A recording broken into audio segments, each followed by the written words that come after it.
So कोणती शाखा इंजिनिअरिंगची? IT. IT. ओ मग ते सोडून कसं काय इथे आमच्या क्षेत्रात? जेव्हा आपल्याला लहानपणी विचारतात ना की तुला काय बनायचंय, मी कायम म्हणायचे की मला ऍक्ट्रेस किंवा ॲस्ट्रोनॉट बनायचंय. तुझा या सगळ्यावर विश्वास आहे का? पुनर्जन्म. आता मी तुला एक इंटरेस्टिंग किस्सा सांगते याबद्दलचा. सो एक सायकॅट्रिस्ट आहेत डॉक्टर ब्रायन वाईस नावाचे. कोइन्सिडेंटली आपल्या सेटवरती जी अशी पुस्तक वगैरे आणून ठेवतात ना प्रॉप म्हणून, तर त्यांचं एक पुस्तक many lives many master. That is also about reincarnation and all of that. So मी ते वाचलं. आय अग्री की there are many things which are beyond the human mind. Abir Gulal मध्ये तुझी निगेटिव्ह भूमिका होती. त्यावेळेला काय वेगळी मेहनत करावी लागली? मला 90% लोकांनी असं सांगितलं तुझा चेहरा त्या निगेटिव्हच्या ह्याच्यात बसणारा नाहीये, पण त्याच्यासाठी ना प्रिपेअर करायला पण मला वेळ लागला. सो मला माझ्या डिरेक्टरने सांगितलेलं की मनात 2 शिव्या दे कुठल्याही वाक्याच्या आधी आणि मग ते वाक्य. फॉर एक्झाम्पल आता मला हा सेट खूप आवडलाय, हे वाक्य कसं म्हणशील? एखादी शिवी मनात, मला हा सेट खूप आवडलाय, अशा टाईपचं काहीतरी. म्हणजे फिल्म्स पासून लांब का आहेस? एक फिल्म होती, त्याचं शूट लंडनला होणार होतं. साईन झालं, आमची रिहर्सल झाली, आमचं पोस्टर फोटोशूट झालं, त्याच्यानंतर मला पैसे आले त्याचे आणि लंडनचं तिकीट आलं, व्हिसा झाला, सगळं झालं. तेव्हा मला मेसेज येतो थांबा तिकडे काहीतरी लॉकडाऊन लागला. मग असं झालं की जे एक फायनान्सर होते त्याचे, त्यांनी बॅकआउट केलं. काही काळाने नवीन फायनान्सर मिळाले, फक्त त्या नवीन फायनान्सरला मी नको होते. म्हणजे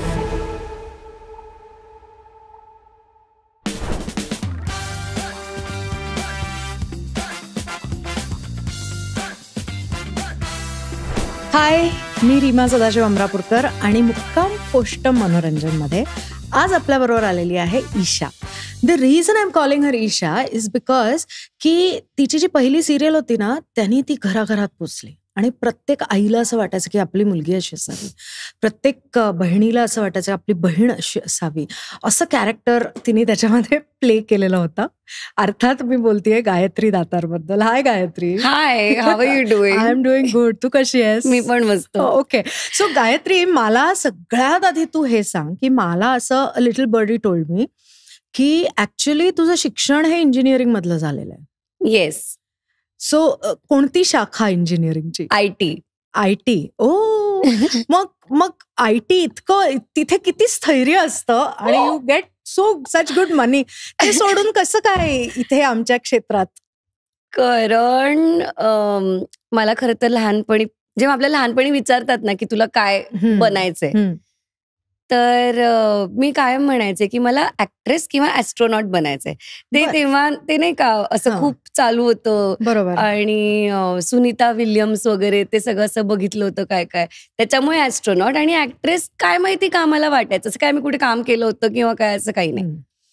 मग नंतर ना मी नाटकाची काही शिबिरं केली लहान असताना आणि तिथे मला कळलं की अरे खरंच खूप आवडतंय आपल्याला, मज्जाच येते. म्हणजे मला अभ्यास पण तेवढाच आवडायचा. म्हणजे मला असं कधी मारून मुटकून अभ्यासाला बसवायला लागले असं कधीच झालं नाहीये. मी आवडीने करायचे. म्हणजे हिस्ट्री, जॉग्राफी, सिविक्स मला नाही आवडायचं, कारण त्याच्यात असं खूप पाठ करायला लागायचं. आणि जॉग्राफी तर मला असं व्हायचं की कुठलं ओर कुठे मिळतं, मी काय करू लक्षात ठेवून ते. राईट.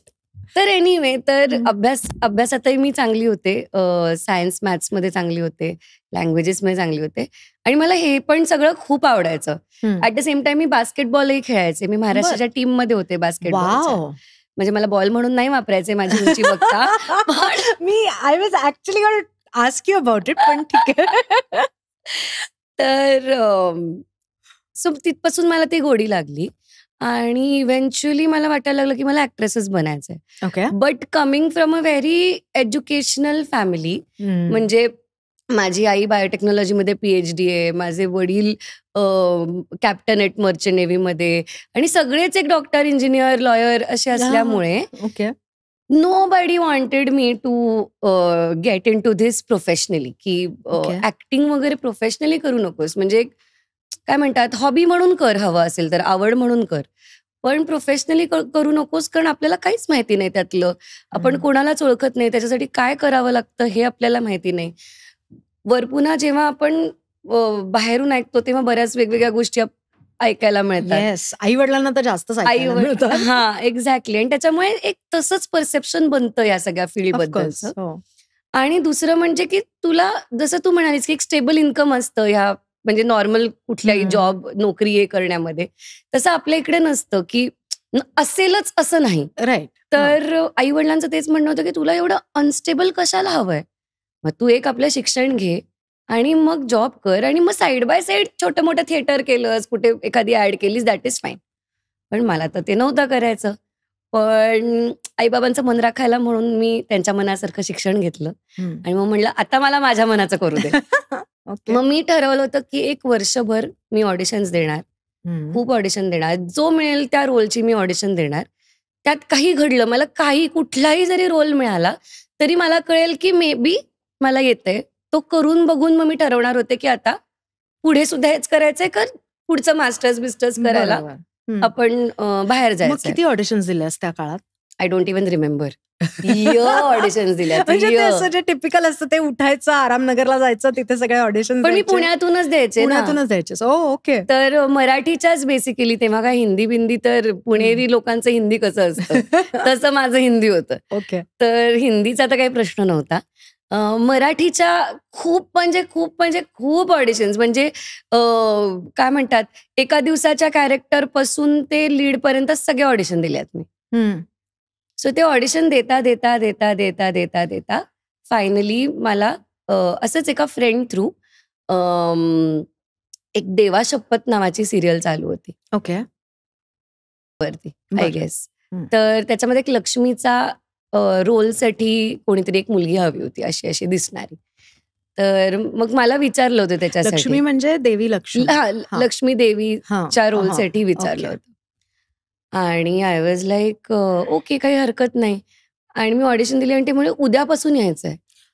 आणि काय झालं, पुण्यात ना एक असा छोटासा ग्रुप होता, त्यांच्यासोबत मी एक छोटंसं काहीतरी शूट करणार होते आणि त्या सगळ्यांनी ना खूप कसे करून पैसे जमवले होते त्या एका शूटसाठी.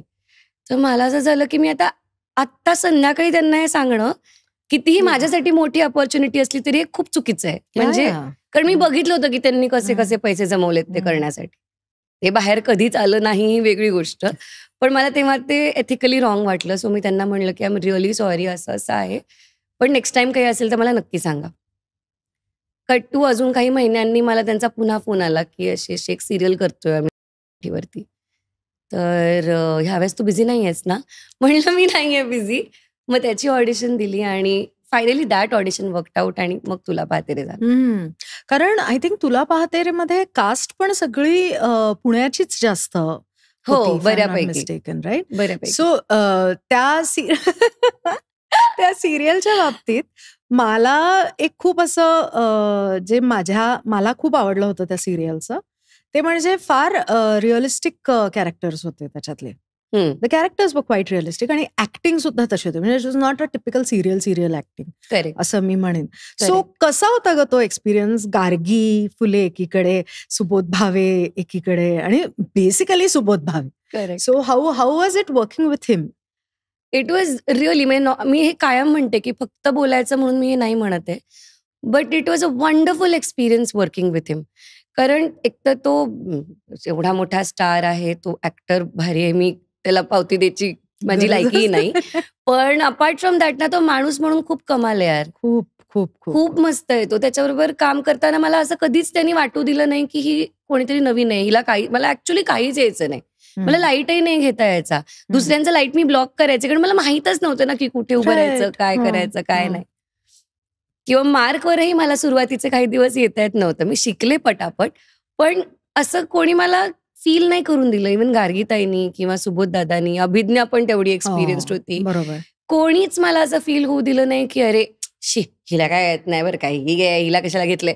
Nobody did that. So it was wonderful working with all of them. Wow. Even आमचे डिरेक्टर गिरीश मोहिते, नंतर चंदू सर होते. ते डिरेक्टर्सची टीम पण इतकी अमेझिंग होती आणि मला सगळ्यांनी एवढं हेल्प केलं की, आणि असं वाईट साईड न बोलता कन्स्ट्रक्टिव्हली कसं हेल्प करायचं असं सगळे करायचे. That is so nice. That was very nice. आणि त्याच्यामुळेच आय फील ते प्रोडक्ट खूप छान झालं. ते काम माझं खूप छान झालं. I don't think it is only me. In that. कारण ह्या सगळ्यांनी जर मला मदत केली नसती तर मी तर क्लूलेस मुलगी होते. बरोबर. ते इतकं छान नसतं झालं आणि ते एवढं प्रेक्षकांपर्यंत पोचलंही नसतं. पण तू जे म्हणतेस ना, तू क्लूलेस होतीस, त्याच्यामुळे एक प्रकारचा इनोसन्स तुझ्या चेहऱ्यावर राईट त्यावेळेला होता राईट आणि तो दिसायचा. आणि I think that only added to the character. Absolutely. आता ती जी सिरियल होती फॉर एक्झाम्पल, त्याच्यामध्ये पुनर्जन्म आणि ते काय देवीचा शुक्रवार का मंगळवार असं आणि असं काहीतरी होतं. करेक्ट. मग anyways, so what I want to ask you is की तुझा या सगळ्यावर विश्वास आहे का? पुनर्जन्म आणि असे आत्मे येतात वगैरे असं. आत्मे येतात वगैरे आय डोंट नो. पुनर्जन्म also I don't really know. पण आता मी तुला एक इंटरेस्टिंग किस्सा सांगते याबद्दलचा. सो एक सायकॅट्रिस्ट आहेत डॉक्टर ब्रायन वाईस नावाचे. तर त्यांचं एक पुस्तक आहे many lives many masters. Coincidentally आपल्या सेटवरती जी अशी पुस्तक वगैरे आणून ठेवतात ना प्रॉप म्हणून, तर त्याच्यात ते पुस्तक होतं.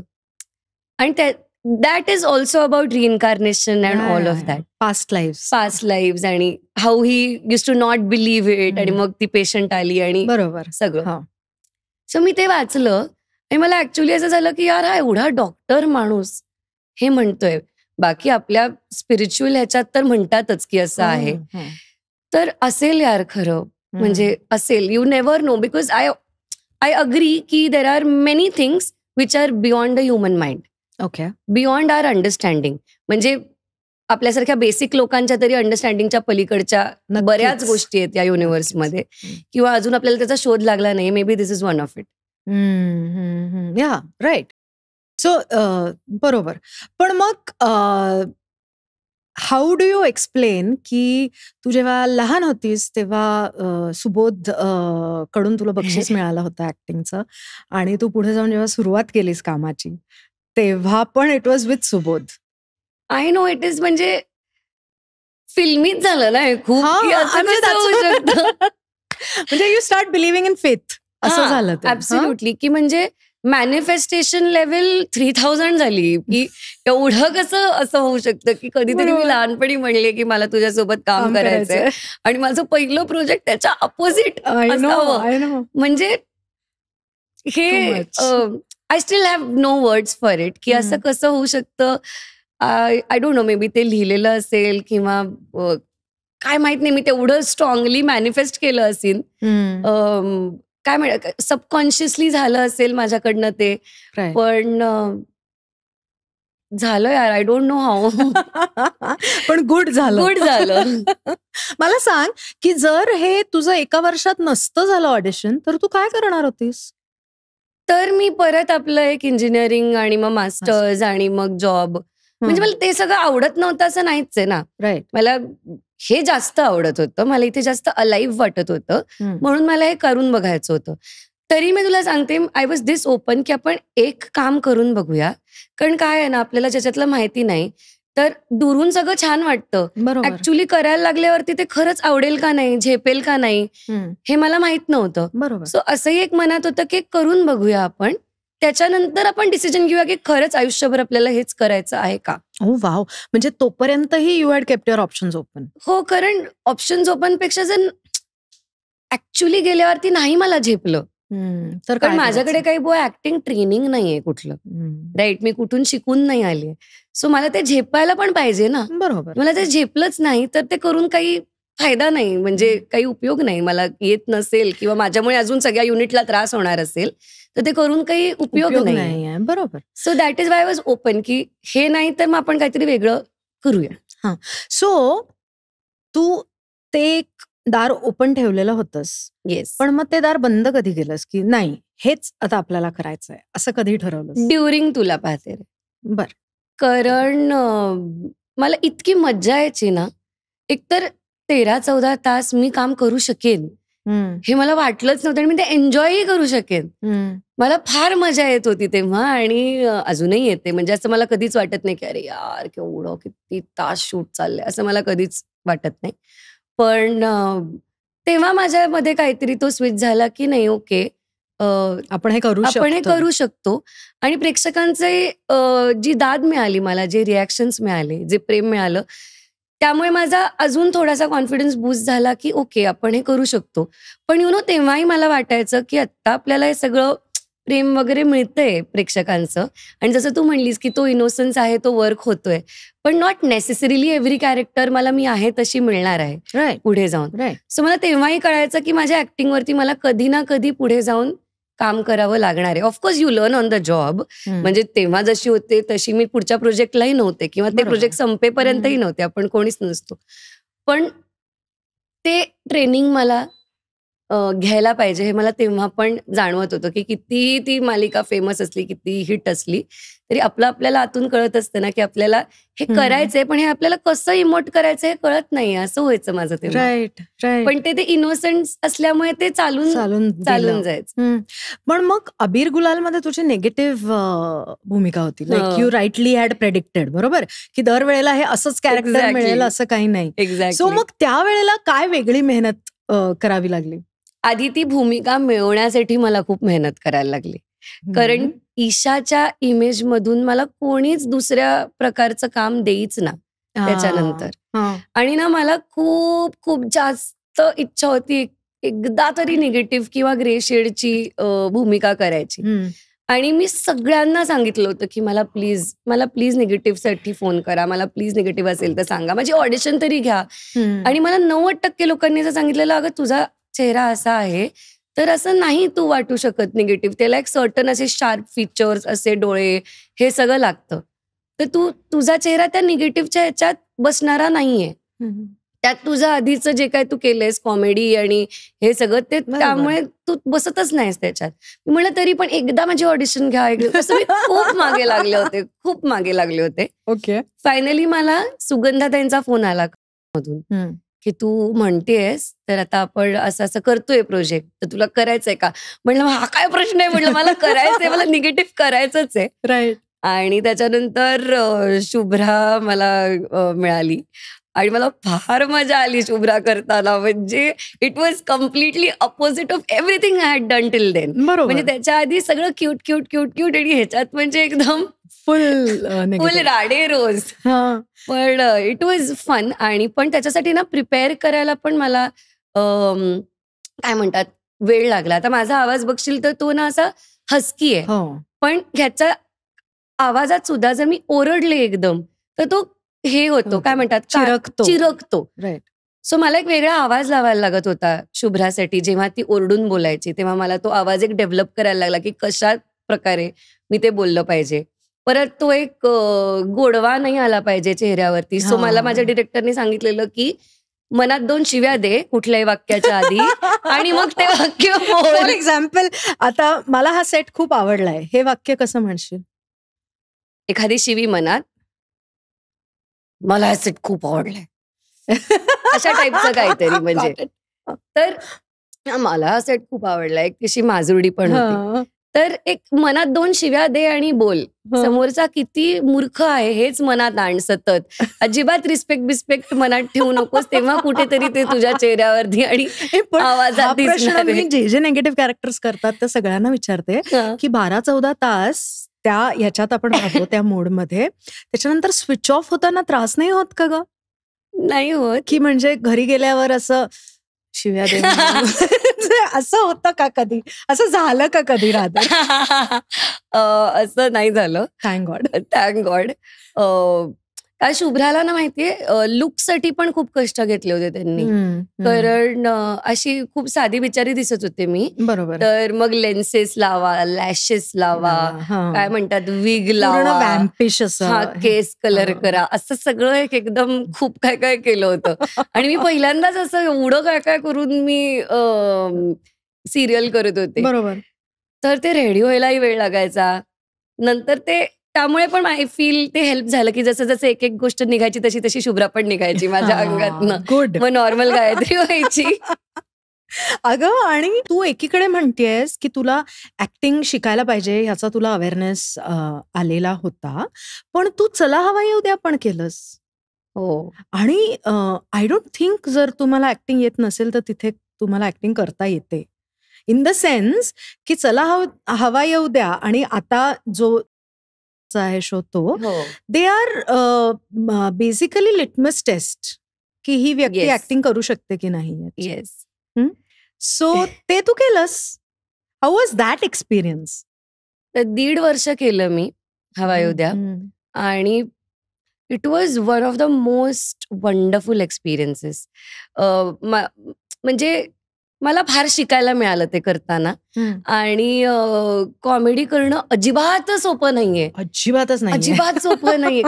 त्याच्या आधी काय मी बघितलं होतं ना फक्त, मी कुठे कधी कॉमेडी केली होती. बरोबर. ते बघताना असं वाटतं की अच्छा हे तर सोपं असेल, उलट हे असं इंटेन्स करणं फार अवघड असेल. तेही अवघडच असतं, पण कॉमेडी मला जास्त डिफिकल्ट वाटलं करायला, कारण ते टायमिंग मिस झालं तर अख्खा पंच मिस होतो यार. It can fall flat.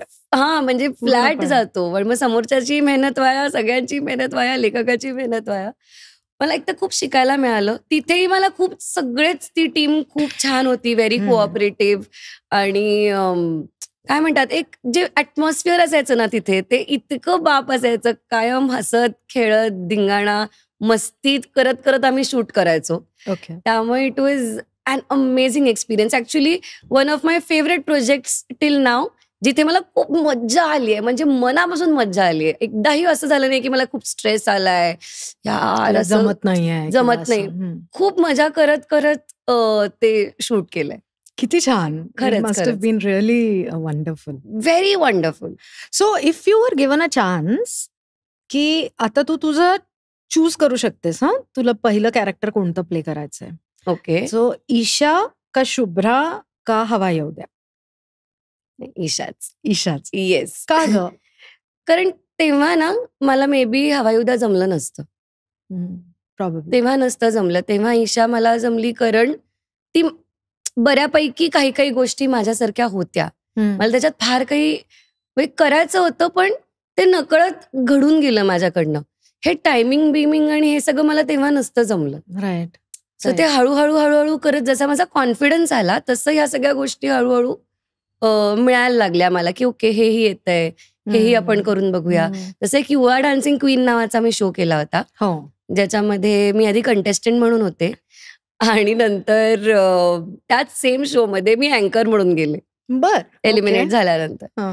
आणि ते अँकरिंग करताना मला कळलं आणि चॅनलला कळलं की हिला मस्त ही टाइमपास करू शकते, ही मस्त काय म्हणतात Anchoring करू शकते. जोक मारते, बोलता बोलता लगेच उत्तर देते समोरच्याला.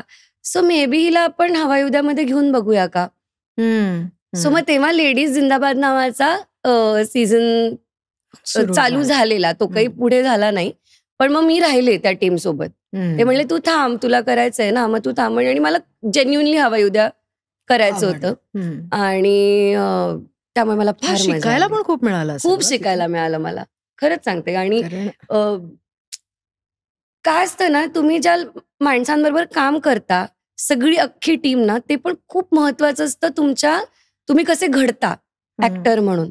आणि मला असं वाटतं की आय वॉज व्हेरी लकी की मला पहिल्या प्रोजेक्ट पासून कायम चांगली माणसं मिळत को गेली. ऍक्टर्स म्हणून, डिरेक्टर्स म्हणून मिळत गेलीत, की त्यांच्याकडून मला खूप काही शिकायला मिळालंय. मला कोणी खूप त्रास नाही दिलाय कधी. आणि एक खूप छान पद्धतीने मी घडत गेले त्याच्यामुळे. सो आता आई वडिलांना सांगताना काय सांगतेस? म्हणजे त्यांना आपण जसं मगाशी म्हणलो तसं की आई वडिलांच्या कानावर बरंच काय काही हो. येत असतं. सो त्या बाबतीत आई वडिलांना काय सांगतेस आता? आता माझे आई वडील खूप चिल झालेत. म्हणजे रादर ते तुला पाळतेच्या सेटवरती पहिल्यांदा जेव्हा आले 3-4 वेळेस, त्याच्यानंतरच ते चिल झाले. त्यांना असं जे काय सगळं वाटत होतं तसं काही नाहीये, ह्याच्यावरती त्यांचा विश्वास बसला. त्यामुळे नाव दे आर व्हेरी चिल. त्याच्यामुळे दे आर नॉट वरीड. आधी मला दिवसातून 10 फोन करायची माझी आई. आता म्हणते की तुला वेळ असेल तेव्हा फोन कर. हो बरोबर आहे. I can imagine. आणि सो तू सिरियल्स केल्यास, रियालिटी शो केला. आत्ता तू जो रिसेंटली एक रियालिटी शो केला तो खूप वेगळ्या प्रकारचा होता. येस. चल भावा सिटीत येस. नावाचा. त्याच्याबद्दल आम्हाला सांग ना. How was that experience? So मला जेव्हा फोन आला ना ह्या शोसाठी, तेव्हा त्यांनी मला सांगितलं होतं की 12 मुलं आहेत आणि 12 मुली आहेत आणि मग काहीतरी टास्क असणार आहेत. मला वाटलं की स्प्लिट्स विलासारखं वगैरे असेल, मला नाही करायचं. मग नंतर त्यांनी सांगितलं की नाही 12 गावाकडची मुलं आहेत आणि 12 तुम्ही शहरातल्या मुली आहात आणि तुम्हाला त्यांना गाईड करायचंय की शहरात कसं जगायचंय किंवा शहरात जगण्यासाठी काय काय करावं लागतं, बरोबर. हे शिकवायचंय तुम्हाला. मग माझा इंटरेस्ट त्याच्यातला खूप वाढला आणि तेव्हा ना एक मी हिंदी मालिका करणार होते आणि समहाऊ ते खूप पुढे जात होतं. सो मला झालं की त्याचं ठरेपर्यंत हा शो होऊन जाईल माझा. राईट. सो म्हणून मी ओके म्हणलं या शोला आणि फार मजा आली ग. एकतर खूप वेगळ्या विचाराची, वेगळ्या प्रकारे वाढलेली माणसं भेटली, ज्यांना आपण युज्युअली आपल्या लाईफमध्ये भेटत नाही. इथे शहरात अशा प्रकारची माणसं आपल्याला फार बघायला मिळत नाहीत. बरोबर. त्याच्यामुळे ना अशी होते मी, मला वाटतं त्या शोच्या आधी, आणि आता मी अशी झाली की जास्त ऍक्सेप्टिंग झाली आहे गोष्टींना आफ्टर दॅट. किंवा छोट्या छोट्या गोष्टींना पण मला असं वाटतं मी व्हॅल्यू करायला शिकले, की ज्या आपण अशा काय म्हणतात फॉर ग्रांटेड घेतो. हा सिनेमाला जायचंय ना, किंवा चल मॉलमध्ये जायचंय ना, चल उद्या जाऊ परवा जाऊ, किंवा बेसिक गोष्टींसाठी पैसे असणं, जेवायला पैसे असणं, शिक्षण मिळणं ग. किती मुलं त्याच्यातली मुलं होती ज्यांना शिक्षणही मिळालेलं नाहीये, शाळेतही जाऊ शकलेले नाहीयेत कधीच, किंवा 10वी पर्यंतच शिक्षण आहे, 7वी पर्यंतच शिक्षण आहे, लिहिता वाचता येत नाहीये. सो हे किती प्रिव्हिलेज आहे. जी गोष्ट आपण ही ग्रांटेड घेतो, हे किती प्रिव्हिलेज आहे खरं तर, की आपल्याला आपण अशा घरात जन्माला आलो की जिथे आपल्याला शिकू दिलं, शिक्षणासाठी पैसे होते, बाकी अजून 4 गोष्टी आई वडिलांनी आपल्याला शिकवल्या, एक्सपोजर दिलं. त्यात आपण पुण्या मुंबई सारख्या शहरात वाढलो, जिथे आपल्याला सगळ्या गोष्टींचा ऍक्सेस होता.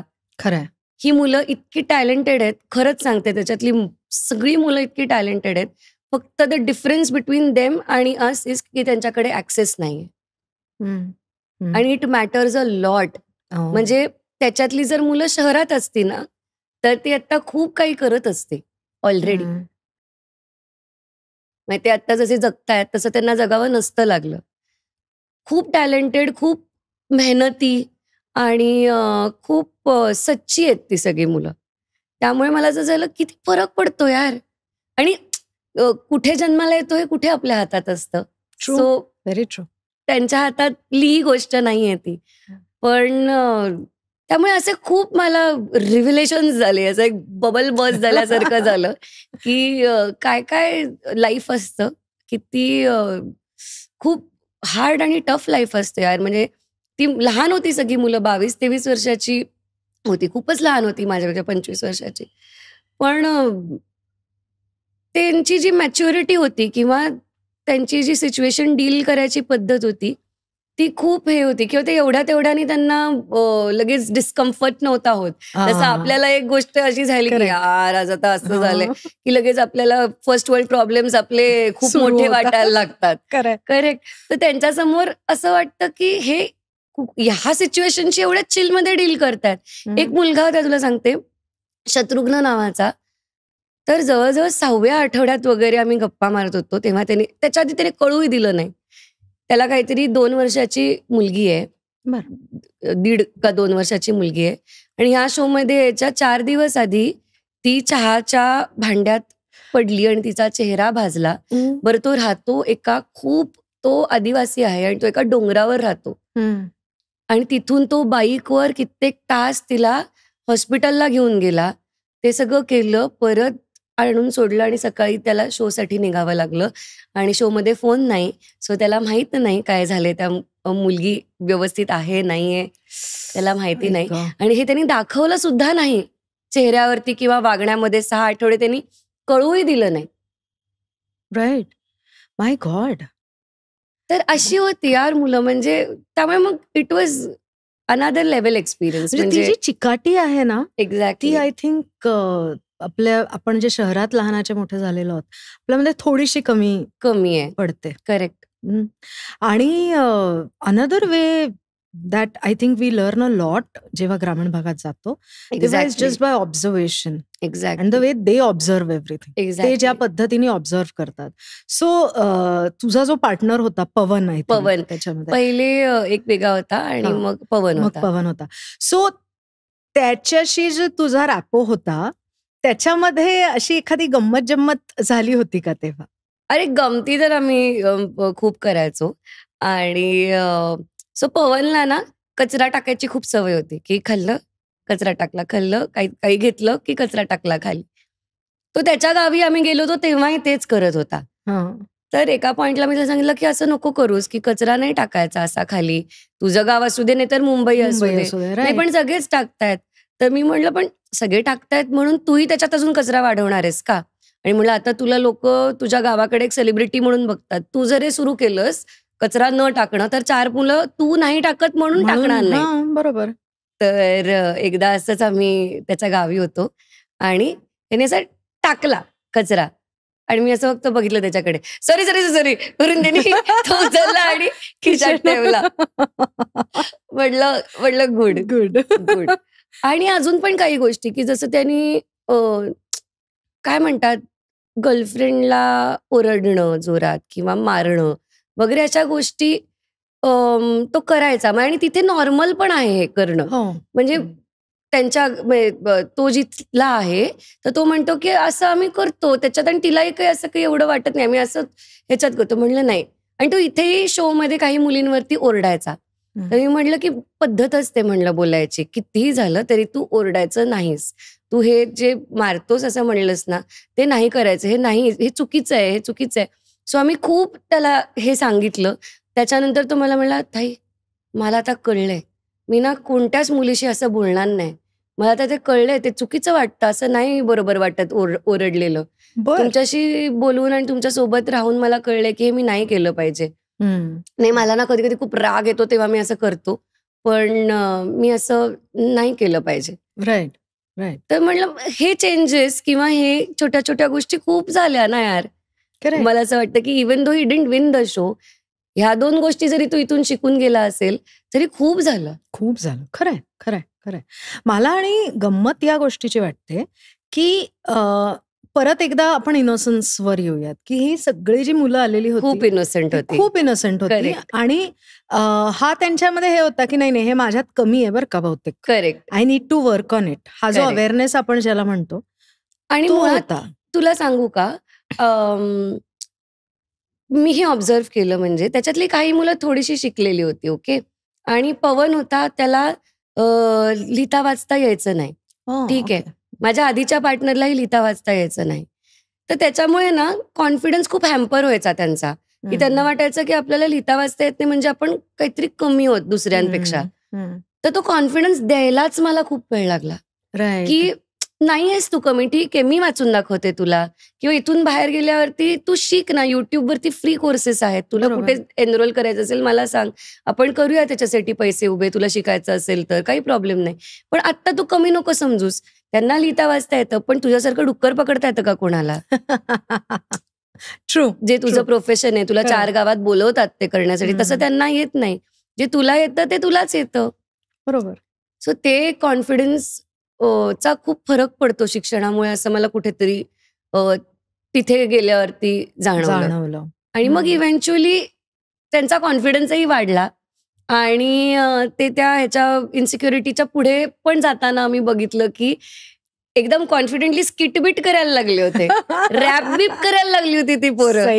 इतकं भारी ग. म्हणजे आधी ते असे खूप घाबरून होते, बुजलेले होते, आणि नंतर जसं त्यांना कळलं ना की आपल्याला जमू शकतं हे सगळं, तसं ते जे खुल्ली पोरं ते फार भारी होतं बघणं. सही आहे. आणि त्यांच्याकडून पण अत्यंत गोष्टी या सगळ्या शिकायला मिळाल्या, की जसं की पवनचं होतं की नसेल जमत ना तरी तो खूप वेळा ट्राय करणार ते करायचं, नेव्हर गिव्ह अप ॲटिट्यूड ज्याला म्हणतात, किंवा कष्ट करण्याची तयारी, खूप कष्ट करेल तो. म्हणजे मी त्याला सांगायचे की उद्या परफॉर्मन्स आहे ना, आत्ता आपण दोनदा करूया आणि तू झोप, नाहीतर उद्या परत तू काय म्हणतात फ्रेश दिसणार नाहीस. म्हणलं नको करूस जास्त कष्ट, उद्या सकाळी उठून करू आपण पाहिजेत, आणि दिवसभर केलेलंच आहे, त्यामुळे आता रात्र नको घालवूच, त्याच्यात व्यवस्थित झोप म्हणायचे मी त्याला रात्रीचं. पण ते त्याच्यात ते होतं. तेवढे कष्ट घेणं, की आपण इथे आलोय, आपल्याला हा प्लॅटफॉर्म मिळालाय, तर आपण त्याचा यूज केला पाहिजे, आपण प्रूव्ह केलं पाहिजे. तर इट वॉज व्हेरी नाईस. मलाही खूप गोष्टी शिकायला मिळाल्या त्या सगळ्यांकडनं आणि त्यांनाही 1-2 गोष्टी आमच्याकडून शिकायला मिळाल्याच असतील. डेफिनेटली.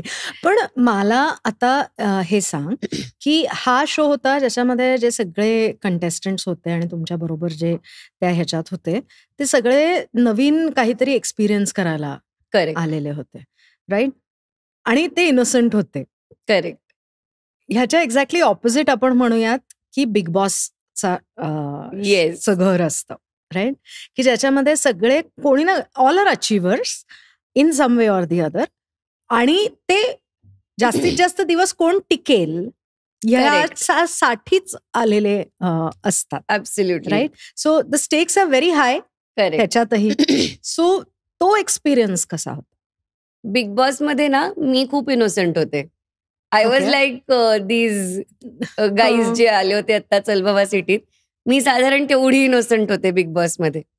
याचं कारण मी आयुष्यात कधी बिग बॉस बघितलेलं नव्हतं. हो. 1-2 एपिसोड कधी बघितले तेवढं.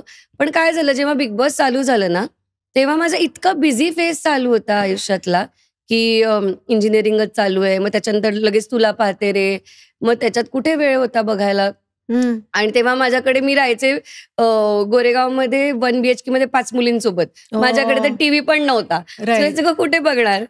तर मी काही बघितलेलं नव्हतं बिग बॉस.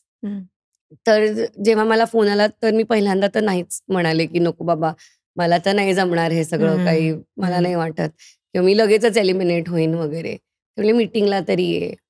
मग मीटिंगला गेले, मग मी सगळं बोलले त्यांच्याशी आणि मग मी शेवटी नाही म्हणून आले मीटिंगला गेल्यावरती सुद्धा. बरं. तरी मग त्यांनी मला पुन्हा फोन केला. मग खूप कन्व्हिन्स केलं आणि काय माहिती काय झालं आणि मी हो म्हणाले त्या शोसाठी. आणि आय एम ग्लॅड की मी हो म्हणाले. One of the reasons was to be very frank and honest, की त्याच्या आधी ना बिल्स पे करायला मी काय म्हणतात कामं करत होते. पण मी ठरवलं होतं की घरून पैसे घ्यायचे नाहीत. जर Okay. आपण आलो इकडे तर लेट्स ट्राय की आपल्या हिमतीवरती आपल्याला काय जमतंय करायला. सो तोपर्यंत ना बिल्स भरण्यासाठी मी हे काम कर, ते काम कर, ह्या इव्हेंटला जा, त्या इव्हेंटला जा. सो काहीही करत होते मी तेव्हा. म्हणजे काहीपेक्षा नशिबाने जे मी त्याच्यासाठी सुद्धा केलं ते सुद्धा बरं काम होतं. पण मला चॉईस नव्हता. And I wanted that choice. जसं मी तुला म्हणलं की मला शिकायचंय. तर तो मला शिकायसाठी वेळ नव्हता मिळत, की काहीतरी मला एखादा कोर्स करायचा आहे, काहीतरी स्वतःचा रियाज करायचा आहे, ह्याच्यासाठी मला वेळ नव्हता मिळत. And the only way I could buy that time is by earning money, which Bigg Boss was going to give me. So that was one of the reasons of going in Bigg Boss. आणि that worked out well, the money part. But कारण मी 12 आठवडे होते, so ते माझं okay झालं. But तो experience खूप चेंज करतो तुम्हाला in a good way also, की मी ना खूप बिनधास्त झाले त्याच्यानंतर. की मला असं आधी खूप वाटायचं की यार मी हे बोललं तर तुला वाईट वाटेल का, मग मी नाही बोलणार. मग मी हे असं बोलू का, मी बेसिक गोष्टींसाठीही बोलायचे नाहीत, की असं जाऊ दे समोरच्याला वाईट वाटेल, की मला हे मिळालं पाहिजे. फॉर एक्झाम्पल की नको आता पाणी कसं मागू, राहू दे आता कारण उठायला लागेल. आणि मी इतकी अशी होते आधी. आणि बिग बॉस नंतर मी अशी झाले की मी आहे अशी आहे, हवं असेल तर घ्या, नसेल तर बाय बाय. म्हणजे you go your way and I go my way. Okay. So मी असं उगाच एक काहीतरी पीपल प्लीजिंग जे मी करायचे ते माझं बिग बॉस नंतर खूप बंद झालं. आणि मला कळलं की ते करायची काही गरज नाहीये. आणि because even if you try to please somebody is going to be unhappy. You are not rajma chawal to be everyone's favourite. त्याच्यामुळे बेटर बी युअर सेल्फ आणि यू डू यू. सो हा एक ॲटिट्यूड माझ्यामध्ये बिग बॉसमुळे आला. What was the point that triggered this attitude? I don't know. म्हणजे मला असं झालं ना की नॅशनल टेलिव्हिजनवरती 24 तास आता सगळंच दिसलंय माझं, तर आता कायच राहिलंय, म्हणजे कायच लपवायचंय आता लोकांपासनं. बरोबर. किंवा कशालाच असं एक आपण उगाच पीपल प्लीजिंग वागायचंय, जेव्हा आता सगळ्यांनाच माहितीये की मी ट्रिगर्ड सिच्युएशन मध्ये मी कशी वागते, किंवा मला काय केलं तर माझ्याकडून काय ट्रिगर होते, काय केलं तर काय रिॲक्शन येते माझ्याकडनं. किंवा मी किती मूर्खासारखी सुद्धा वागू शकते, किंवा मी किती चांगली सुद्धा वागू शकते, हे सगळे माझे रंग बघून झालेत आता सगळ्या जगाचे. त्याच्यामुळे आता लपवण्यात काहीच पॉइंट नाहीये. पण ते किती लिबरेटिंग असेल का? खरंच सांगते, इट वॉज इनिशियली जरा भीती वाटायची, नंतर जाणवत नाही अगं त्या घरात की आपल्याला कॅमेरे आहेत, घरात माईक आहे, हे जाणवणं बंद होतं.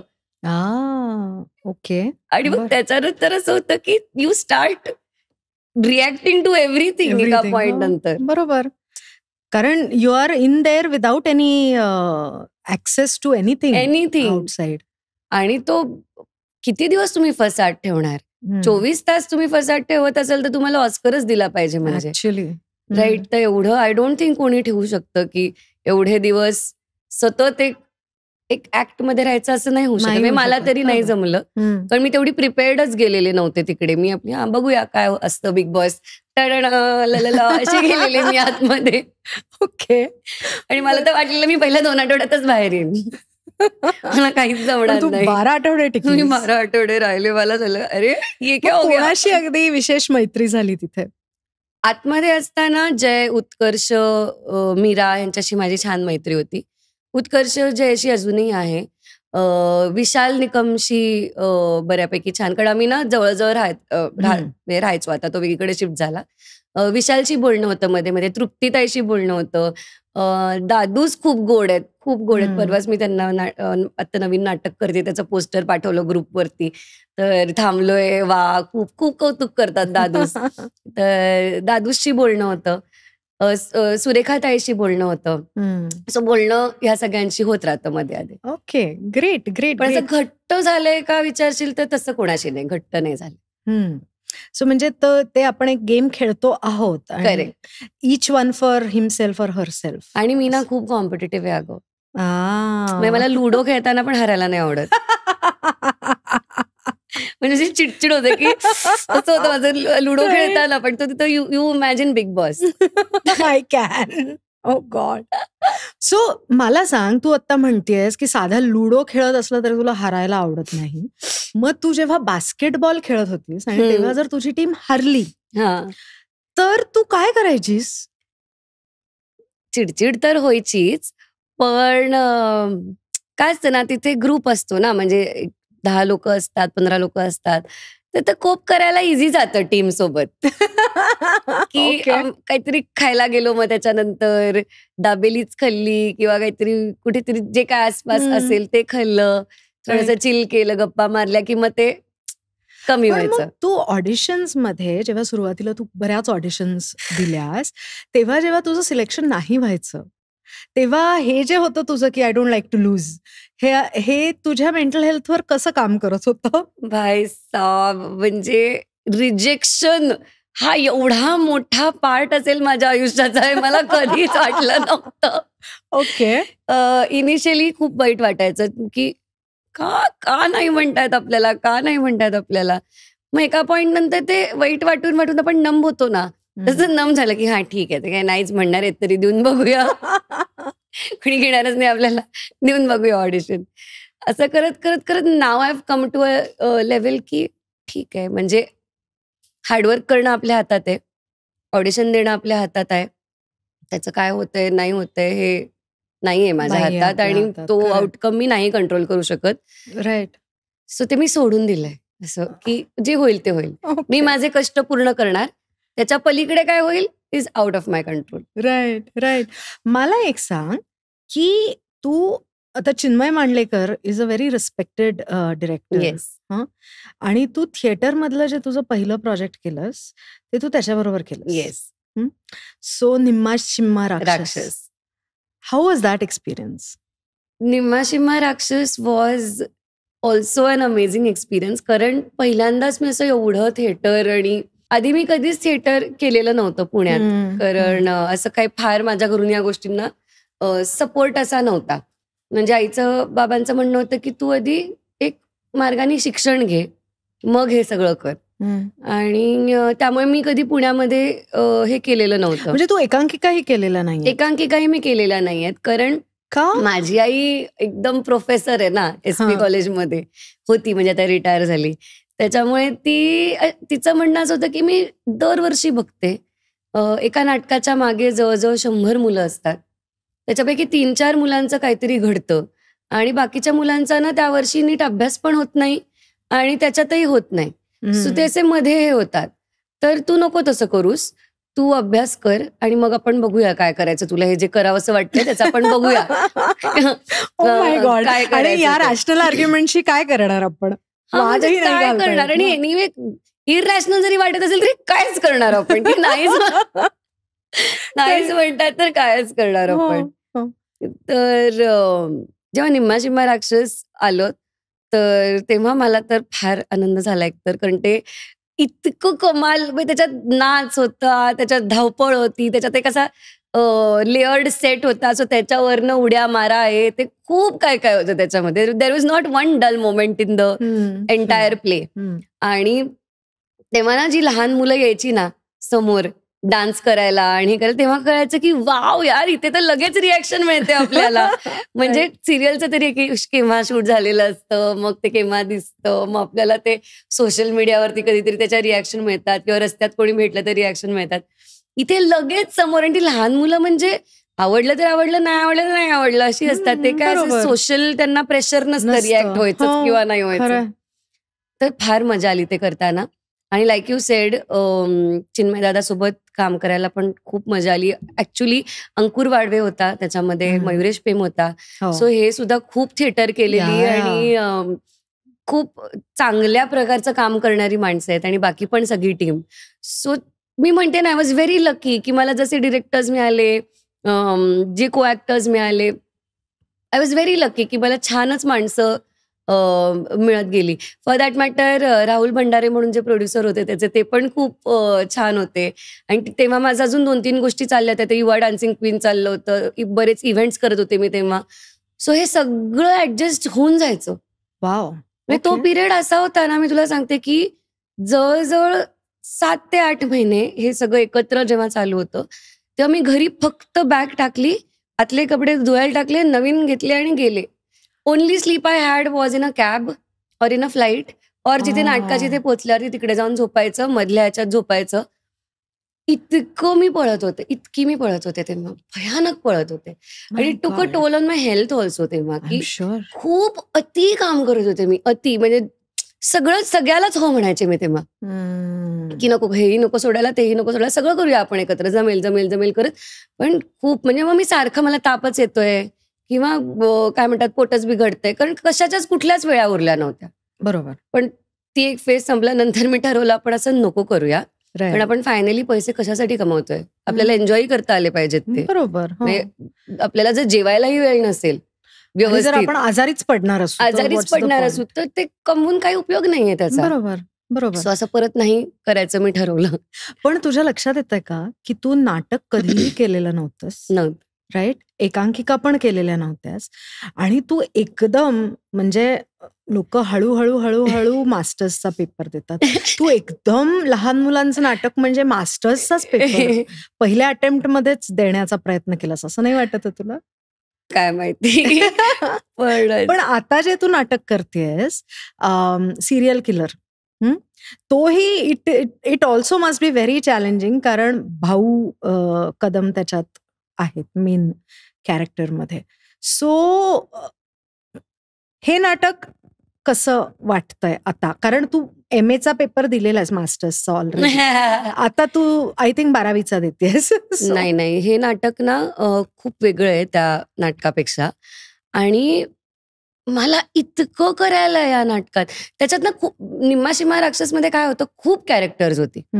सो प्रत्येकाला खूप म्हणजे सतत प्रेझेन्स जरी असला तरी तुमच्यावरती खूप फोकस असं नव्हतं, म्हणजे सांभाळून घेऊ शकत होते लोक एकमेकांना, की याचं चुकलं आज, माझं चुकलं आज, चालू शकत होतं. सिरियल किलर मध्ये तसं नाहीये. सिरियल किलर मध्ये खूप काम आहे मला पूर्ण वेळ. आणि जेव्हा तुम्ही हे नाटक बघाल तेव्हा कळेल की खूप वेगवेगळ्या शेड्स आहेत एकाच नाटकात. आणि मला असं हे इंटरेस्टिंग का वाटलं, कारण आय डोंट थिंक एका नाटकात इतक्या शेड्स करायला मिळतात. म्हणजे सिरियलमध्ये, फिल्ममध्ये ठीक आहे, कारण तो माध्यम वेगळं आहे. बरोबर. पण नाटकात सुरुवातीला जी मी आहे आणि जी शेवटी मी आहे, हे बघून लोकांना धक्का बसेल ओके. की इतका ग्राफ आहे त्या कॅरेक्टरचा त्या 2 तासाच्या नाटकामध्ये. वाव. सो खूप काम करावं लागलंय, खूप काम करतीये आता ह्या कॅरेक्टरवरती सुद्धा आणि खूप इंटरेस्टिंग आहे. खूप मजा येते कारण भाऊ आहेत आणि ते तर कमालच आहेत आणि आम्ही दोघांनी हवाई उद्यामध्ये काम केलेलं असल्यामुळे जरा ते बॉन्डिंग पण आहे, तो कम्फर्ट आहे काम करायचा. बरोबर. बाकी गौरी आणि तेजस हे पण कमाल ऍक्टर्स आहेत दोघं. तर खूप मजा येते हे नाटक करायला. पण हे खूप वेगळं आहे निम्मा शिम्मा राक्षसपेक्षा. ऑफकोर्स. आणि सिरियल किलर हे नाव ऐकून जेव्हा मला हे नाटक करशील का विचारलं, मला वाटलं की अरे बापरे, सिरियल किलर म्हणजे काहीतरी थ्रिलर वगैरे असेल, नको नको. पण मी जेव्हा वाचलं स्क्रिप्ट तेव्हा मी जी हसलीये वाचताना, मी वाचता वाचताच हो म्हणाले. इतकी मला मजा आली ते वाचताना स्क्रिप्ट. राईट. सो मला हेच सांगायचं की सिरियल किलर हे नाव म्हणजे सिरियल इज मालिकेचा killer. Okay. Serial in the sense of a मालिका. राईट. तर अतिशय फन नाटक आहे. तुम्ही तुमच्या अख्ख्या परिवाराबरोबर बघू शकता असं नाटक आहे आणि सगळ्यांना रिलेट होईल, खूप रिलेट होईल असं ते नाटक आहे. राईट. त्याच्यामुळे प्लीज बघा. सगळ्यांच्या घरात घडणारी ही गोष्ट आहे सिरियल किलर मध्ये जी दाखवली. सिरियल सगळ्यांच्याच घरात घडत असते. एक्झॅक्टली. आयदर टीव्हीवर किंवा टीव्हीच्या बाहेर. सो सगळ्यांच्या घरात घडणारी गोष्ट आहे ही. आणि इतकं तुम्हाला हसायला येईल कारण मला रिलेट झालं यार की म्हणजे मला असे अनुभव आले जेव्हा मी ईशा करत होते पहिल्याच सिरियलमध्ये, तेव्हा मला खूप लोकांचे की आम्ही आमच्या मुलीचं नाव ईशा ठेवलंय कारण तुझं नाव ईशा आहे. हो, किंवा तू हे मंगळसूत्र घालतेस म्हणून मीही माझ्या बायकोला असं मंगळसूत्र घेतलंय. सो असं करतात लोक. हो, अगदी. आता मी फार रिव्हील नाही करणार पण ऑन दीज लाईन्स हे नाटक आहे. आणि फार मजेशीर आहे, तुम्हाला मज्जा येईल. आणि ऑफकोर्स भाऊ आहेत तर काही सांगायलाच नको, त्यामुळे तुम्ही हसून हसून. पण आता मला एक प्रश्न आहे, मला नेहमी प्रश्न म्हणून मला सांग की तू सिरियल्स केल्यास, राईट? सिरियल मध्ये म्हणजे तुमच्या हातात स्क्रिप्ट येते, तुम्ही जाता परफॉर्म करता, ते संपतं करेक्ट तिथल्या तिथे.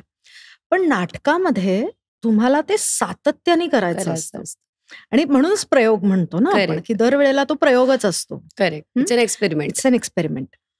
तर आता ज्या वेळेला एखादं कॉमेडी नाटक, कारण तू आत्ताच सांगितलंस की सिरियल किलर हे कॉमेडी आहे, निम्मा शिम्मा राक्षस हे लहान मुलांसाठी होतं, त्याच्यामुळे त्याच्यामध्ये एक स्टान्स असतो परफॉर्म करताना.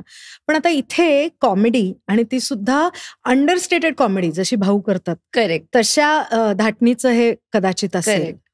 सो ते करत असताना, प्रयोग करत असताना टेन्शन येतं का ग की आता जर मी विसरले एखादी लाईन किंवा एखादा माझा जोक पंच फ्लॅट गेला तर? नाही, टेन्शन येतच आणि माझ्या मते ते आलंही पाहिजे. म्हणजे ऍटलिस्ट माझ्या बाबतीत असं आहे ना की अशी आग लागली असेल तर मी छान काम करते. ओके. तर ते थोडंसं नर्वसनेस असणं ह्या गोष्टीचं हे मला हेल्दी वाटतं. बरोबर. आणि तो मला कायम असतो. प्रत्येक प्रयोगाच्या आधी मला नर्वसनेस असतो. इव्हन निम्मा शिम्माच्या वेळेस सुद्धा मला ते नर्वसनेस असायचा. मी कंटिन्युअस, माझं नसेल ना स्टेजवरती, मी कंटिन्युअस विंगेत उभा राहून दुसऱ्यांचे डायलॉग बोलते त्याच्यात राहण्यासाठी. फोन बिन बघत बसलं ना की मग आपलं डोकं वेगळीकडे, माझं तरी डोकं वेगळीकडे जातं. मला अजून ते तेवढं स्विच ऑन स्विच ऑफ जमलेलं नाहीये. सो मग त्याच्यामध्ये राहण्यासाठी मी ते समोरचे काय डायलॉग चालू आहे. आणि मला इन जनरल सगळं पाठ असतं, सगळं नाटक पाठ असतं किंवा मी जर सिरियल करत असेल तर अख्खा सीन सगळ्यांचे डायलॉग पाठ असतात त्याच्यातले. सो ते पाठ असल्यामुळे मी ते बोलत बसते. सो दॅट हेल्प्स त्याच्यामध्ये राहायला. आणि त्याच्यामुळे जरा चुका पण कमी होण्याची शक्यता असते असं मला वाटतं. सो हा मी एफर्ट त्याच्यासाठी घेते. आणि अर्थात रिहर्सल खूप करणं, म्हणजे माझा एकच विश्वास आहे की काय ना, सिन्सिअरली हार्डवर्क केलं की काहीतरी तरी चांगलं घडतं त्याच्यातनं. सो माझ्या साईडने मी हार्डवर्कला आणि सिन्सिअरिटीला कधीच कमी पडू देत नाही. म्हणून मी काय खूप सिरियसली असं सिरियस तोंड करून बसून काम नाही करत, मजा करत करतच करते. सो सिन्सिअरिटी आणि हार्डवर्क इज व्हेरी इम्पॉर्टंट. जेव्हा काम आहे तेव्हा खूप लक्ष देऊन कामच केलं पाहिजे. मग तू ऍज हा डिसिजन घेतलायस का की तुला सिरियल आणि नाटकच करायचंय? तू फिल्म्स पासून लांब का आहेस? हा एक मला पडलेला अजून मला एक पडलेला युनिव्हर्सला प्रश्न. विचारायचा आहे प्रश्न की मी फिल्म्स पासून लांब का आहे. रिअली? घडतच नाहीये अगं. अगं त्याच्यामुळे पण मी आता तुला आफ्टर तुला पाहते रे किती ऑफर झाल्या असतील? अगं काय सांगू, असं इथे घास येतो आणि मग तो असा जातो. हा, रिअली? एक फिल्म होती, त्याचं शूट लंडनला होणार होतं आणि हे प्री करोना, म्हणजे जस्ट आता करोना येणार येणार येणार पण आला नव्हता अजून. सो सगळं साईन झालं, आमची रिहर्सल झाली, आमचं पोस्टर फोटोशूट झालं, त्याच्यानंतर मला पैसे आले त्याचे वा. आणि लंडनचं तिकीट आलं, व्हिसा झाला, सगळं झालं. आता समज मला पुढच्या 1 तासाने निघायचंय, अर्ध्या 1 तासाने निघायचंय, कारण पहाटेची फ्लाईट आहे. मी सगळं रेडी बिडी करून बसलीये. मला सोडण्यासाठी म्हणून 4 फ्रेंड्स घरी आलेत. हा, की आता हिला आपण सी ऑफ करायला जाऊया वगैरे, एक दही साखर वगैरे वगैरे सगळं देऊन झालंय माझ्या हातात. आता फक्त निघायचंय. तेव्हा मला मेसेज येतो की थांबा, तिकडे काहीतरी लॉकडाऊन लागलाय. सो काहीतरी तो 15 दिवसाचा आहे, सो आपण त्याच्यानंतर शूट करतो. म्हणलं ओके. तिथेच मला असं हे झालं, पण म्हणलं काय काय करणार, करोना काय, लॉकडाऊनच आहे म्हणल्यावर काहीच काहीच नाही करू शकत. मग त्याच्यानंतर ते एक्सटेंड होत गेलं. फायनली कधी करतोय माहिती नाही, इथपर्यंत आलं. मग असं झालं की जे एक फायनान्सर होते त्याचे, त्यांनी बॅकआउट केलं. बर. काय आय फील, कारण कोरोनामध्ये सगळ्यांचेच खूप लॉस झाले असतील, व्हॉट एव्हर, पॉसिबल नसेल. सो नवीन फायनान्सर शोधत होते. तर काही काळाने नवीन फायनान्सर मिळाले. फक्त त्या नवीन फायनान्सरला मी नको होते. म्हणजे मग त्यांना दुसरं कोणीतरी हवं होतं हिरोईनच्या ठिकाणी. बाकी सगळी कास्ट सेम ठेवा, पण हिरोईन वेगळी पाहिजे. अगं मग तुझ्या विनिंग स्पिरिटचं काय झालं?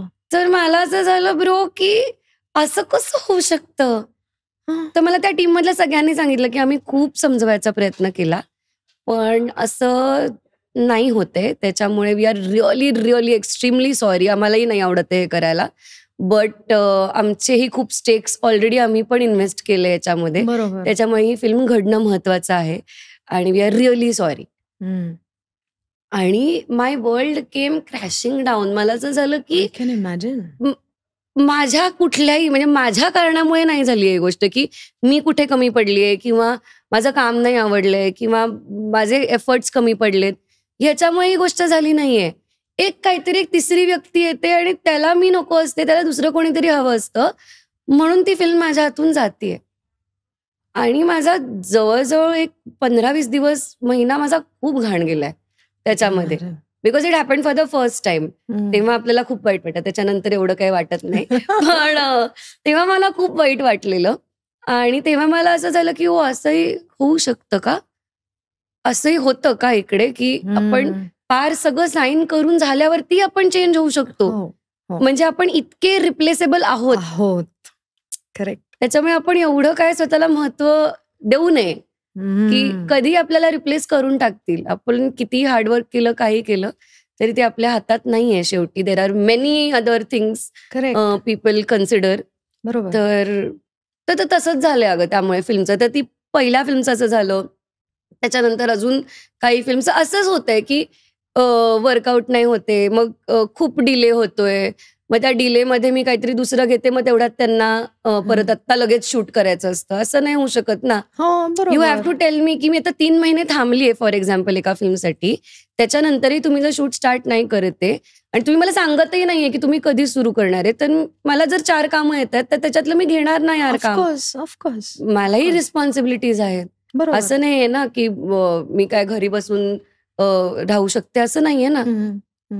So the reason I asked you this is की जसं तुझ्या आईने तुला सांगितलं की एकांकिका नाही करायच्या, त्याच्यात हे नाही करायचं, तसं त्यांनी हे सांगितलं की काय की फिल्म्स नाही करायच्या, असं मला वाटलं म्हणून नाही यार. पण प्लीज जर कोणी ऐकत असेल तर प्लीज मी सांगते की मला फिल्म्स करायच्या आहेत. असं अजिबात समजू नका की मला फक्त टेलिव्हिजन करायचं. Out in the universe. Yes, मला फिल्म्स करायच्या आहेत आणि प्लीज मला कॉन्टॅक्ट करा माझ्या योग्य रोल असेल तेव्हा, किंवा मला ऑडिशन करा आणि I would love to work in films.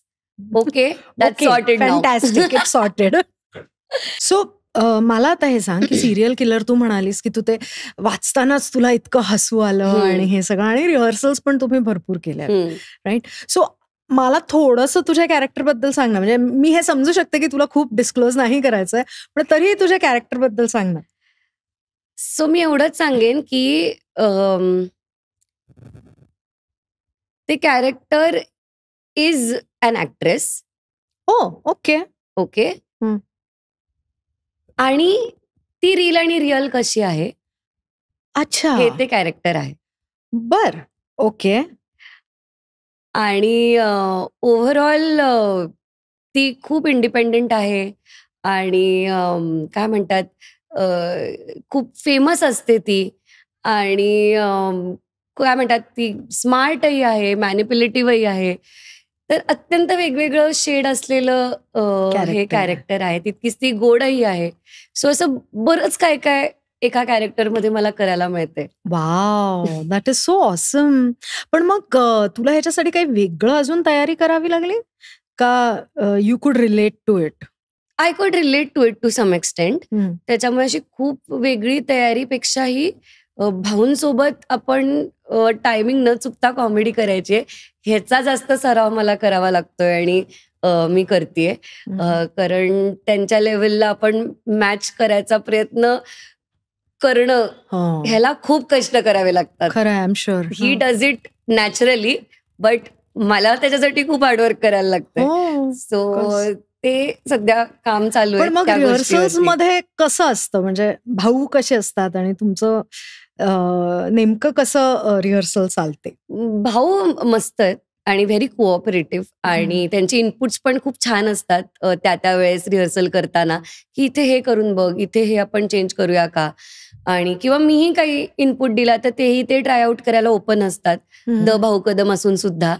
पण त्यामुळे फार मजा येते अगं त्यांच्यासोबत रिहर्सल करायला. आणि ओव्हरऑलच आमची जी टीम आहे ना, सगळे इतके फूडी आहेत. गुड. आणि मासे लवर आहेत सगळे. त्याच्यामुळे आम्ही मासे खात असतो. आमचे जे डिरेक्टर आहेत त्यांनाही वामकुक्षी ही गोष्ट खूप आवडते. त्याच्यामुळे जेवण झाल्यावरती आम्ही वामकुक्षी घेतो सगळे, मग परत रिहर्सल करतो चहा पिऊन. त्यामुळे मला हे इतकं पटलेलं आहे की त्यांचं म्हणणं आहे की माशांना न्याय मिळत नाही झोपल्याशिवाय, जे मला इतकं पटतं की मासे खाल्ल्यानंतर झोपलंच पाहिजे. तुझ्यातली पुणेकर गायत्री एकदम खुश झाली असेल. सेटवरती पण झोप येते जेवल्यानंतर. मला अर्धा तास असं असतं की मला आता काही सांगू नका, काय असं इतकं डोळे असे झाकतात माझे जेवल्यानंतर. एसी असेल तर संपलंच, मग संपला विषय. राईट. पण मग आता you are playing an actress, plus Bhau कदमांबरोबर तुला ते गिव्ह अँड टेक करायचं. मला हे विचारायचंय की जेव्हा माणूस भाऊन इतका पोचलेला असतो कॉमेडी करण्यामध्ये, तेव्हा तो एक्सटेम्पोर बरेच असे टाकू शकतो. ॲडलिप्स ज्याला आपण म्हणतो ते बरेच घेऊ शकतो. सो जर त्यांनी ऐन प्रयोगाच्या वेळेला अशी एखादी ॲडलिप घेतली तर तुझी काय हे असते? नाही, मी त्यांना ना रिक्वेस्ट केलंय की मला माहिती असं करू शकतात ना, तर मी त्यांना म्हणलं की मला अजून कॉन्फिडन्स नाहीये, त्याच्यामुळे तुम्ही जर असं करणार असाल तर मला प्लीज सांगा, किंवा एक आपण थोडेसे सेट झालो ना ह्याच्यात, मीही सेट झाले की मग तुम्ही असं करा, पण तुम्ही प्लीज करू नका असं, तर माझं चुकेल, माझं सगळं गणित गडबडेल पुढचं, आणि मग तुम्हाला खूप सांभाळून घ्यावं लागेल, कारण मी ऑफ होईल कुठेतरी, मी कन्फ्युज होऊन जाईन. निम्मा शिम्मामध्ये पण मयुरेश वगैरे इतके ॲडलिप्स घ्यायचे मध्ये मध्ये सुरुवातीला की मी गोंधळून जायचे. आणि ती पोरं तर असली होती माहिती, मला असं गुदगुल्या करायचे भर प्रयोगात. मग काय वाजलायचं मला, मग काय करायचं, तिथे चालून जायचं. बरोबर. पण इथे मी त्यांना रिक्वेस्ट केली की तुम्ही प्लीज करू नका, आणि ही इज व्हेरी स्वीट.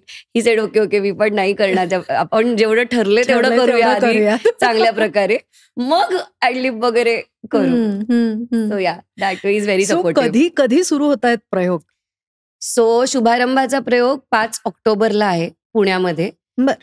दुपारी 12:15 यशवंतरावला आणि संध्याकाळी 5 वाजता टिळक स्मारकला आहे. ग्रेट. आणि मला फार आनंद आहे कारण पुण्यात पुण्यात आहे, तेच म्हणलं होम ग्राउंडवर आहेस तू, Yes. त्याच्यामुळे you must be so I am comfortable. Very happy की पुण्यात आहे प्रयोग.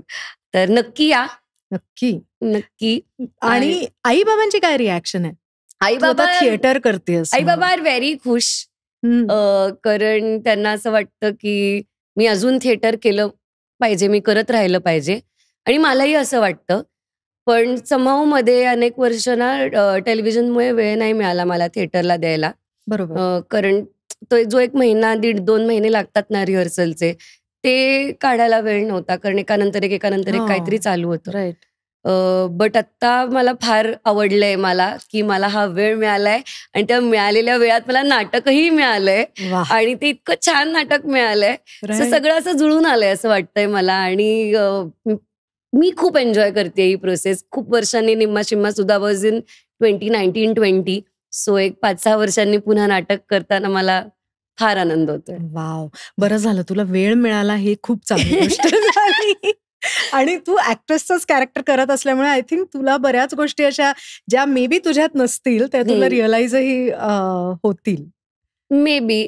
पण एक काय म्हणतात, एक बॉडी लँग्वेज म्हणा किंवा एक जसं आपण बोलतो आता इंटरव्ह्यूमध्ये मी ज्या प्रकारे बोलते, सो हे सगळं मला खूप कामी आलंय ऑफकोर्स तिकडे. पण मला हे सांग की हे आता तू द गायत्री दातार झाल्यानंतर वेळ मिळाल्यावर तू नाटक करतेस, बरोबर? पण तू द गायत्री दातार व्हायच्या आधी जेव्हा तुला रिकामा वेळ मिळायचा तेव्हा तू काय करायचीस? तेव्हा मी ट्रेकिंग करायचे. येस. आणि मी फोलिएज आउटडोर्स नावाची एक कंपनी आहे पुण्यामध्ये. सो त्यांच्यासोबत मी कॅम्प्स, म्हणजे तिथे मी ॲडव्हेंचर इन्स्ट्रक्टर म्हणून काम करायचे आणि मी लोकांना कॅम्प्सला घेऊन जायचे. आणि मी Atal Bihari institute of mountaineering and allied स्पोर्ट्समधून मी 28 दिवसांचा बेसिक माउंटेनरिंग कोर्स केलाय. त्याच्यामध्ये मी 14,500 फुटापर्यंत मॅक्झिमम स्केल केलंय. वाव. सो मला हे सगळं खूप आवडायचं. आणि सोलो ट्रिप्स करायला खूप आवडतात अपार्ट फ्रॉम दॅट. तेव्हाही मी करायचे, आत्ताही करते, वेळ मिळेल तेव्हा, किंवा मी रादर वेळ काढते फिरण्यासाठी. मग आता रिसेंटली कुठे झाली सोलो ट्रिप? रिसेंटली म्हणजे आता तुला सांगते, डिसेंबरमध्ये माझं आता चाललंय की मला आता हे सुरू व्हायच्या आधी मला जाऊन यायचंय कुठेतरी. मी वेळच शोधते की असे 4-5-6 दिवस मिळाले तर मी जाऊन येणार आहे कुठेतरी. तर डिसेंबरमध्ये मी हिमाचलला गेले होते. बरं, हाही एक किस्सा आहे की गेले 10 वर्ष मी ऍटलिस्ट एकदा तरी हिमाचलला जाते. I don't know why. दरवर्षी I have to go there for a few days. It's like my happy place. आणि तिकडे जाऊन मला इतकं शांत वाटतं. आणि माझे जे काही लाईफ डिसिजन्स पेंडिंग असतील ना, तर ते तिकडून आल्यावरती माझे सॉर्ट होऊन जातात. I don't know how. Life decisions pending आहेत का तुझे सध्या? म्हणजे असं मला कळत नसेल ना की कुठला प्रोजेक्ट करायचा आहे, नाही करायचा आहे, किंवा आता काय करू पुढे, आणि असं 2-3 गोष्टी असतील ना डोक्यात, इफ आय गो देअर तर एकदम सगळं चिल होऊन जातं आणि जे ओके असेल तेच वर्कआउट होतं. Okay. So it's like a happy and lucky place असं मला वाटतं. लकीपेक्षा मला असं वाटतं की तिथे माझ्या डोक्याला खूप शांती मिळते, वेळ मिळतो विचार करायला गोष्टींचा, आणि त्यामुळे त्याच्यातून आउटकम चांगला मी काढू शकते. राईट. सो गायत्री, तू आता दरवर्षी हिमाचलला तर जातेस, पण त्या व्यतिरिक्त भारतामध्ये अशी कोणती ठिकाणं आहेत की जी तू रेकमेंड करशील? 2 ठिकाणं सांग, 3 सांग. ओके. 3 ठिकाणं सांग की जी तू रेकमेंड करशील की मुली तिथे सोलो ट्रिपसाठी सहज जाऊ शकतात आणि मजा करून येऊ शकतात. एकतर मला वाटतं की मुली जाऊच शकतात सगळीकडे, असं काही नाहीये. You just have to be careful, आणि जे आपण नॉर्मली पण असतो तसं आपण बघायला पाहिजे. But my favourite place is to go on a solo trip म्हणजे एक मला बीर बिलिंग ही अप्रतिम जागा आहे हिमाचल मधली. तिथे आपण पॅराग्लायडिंग करू शकतो. तिथे ट्रेक्स आहेत खूप छोटे छोटे छान छान, म्हणजे खूप असे अवघड नाही पण मज्जा येतील असे ट्रेक्स आहेत. तिथे काही काही ना पॉइंट्स आहेत, तिथे तुम्ही फिशेस सोबत स्विम करू शकता. खूप सुंदर आहे बीर. तिथे फूडही खूप छान आहे. संध्याकाळी वॉक घ्यायलाही खूप छान वाटतं. सो बीर. I feel second is you should definitely go to Munnar and Vagamon केरळामध्ये. खूप ब्युटिफुल आहे. Any season you go it's extremely beautiful. So हे आहे. आणि त्याच्यानंतर राजस्थानमध्ये जोधपूर आणि हे सगळंच आपण जातो. पुष्कर नावाची एक जागा आहे राजस्थानमध्ये. ती खूप ब्युटिफुल आहे. अमेझिंग. आणि it is very safe. It's a very small place. त्याच्यामुळे तुम्ही 2-3 दिवसात तुम्ही ते एक्सप्लोर करू शकता. जर तुम्हाला मोठी ट्रिप नसेल करायची, पहिल्यांदाच सोलो ट्रिपला जायचं असेल तर पुष्करला तुम्ही 2 दिवस जाऊ शकता. हम्पीला तुम्ही 3 दिवस जाऊ शकता. These are some of my favourite places. Okay. आता तू म्हणालीस की you're a foodie. Yes.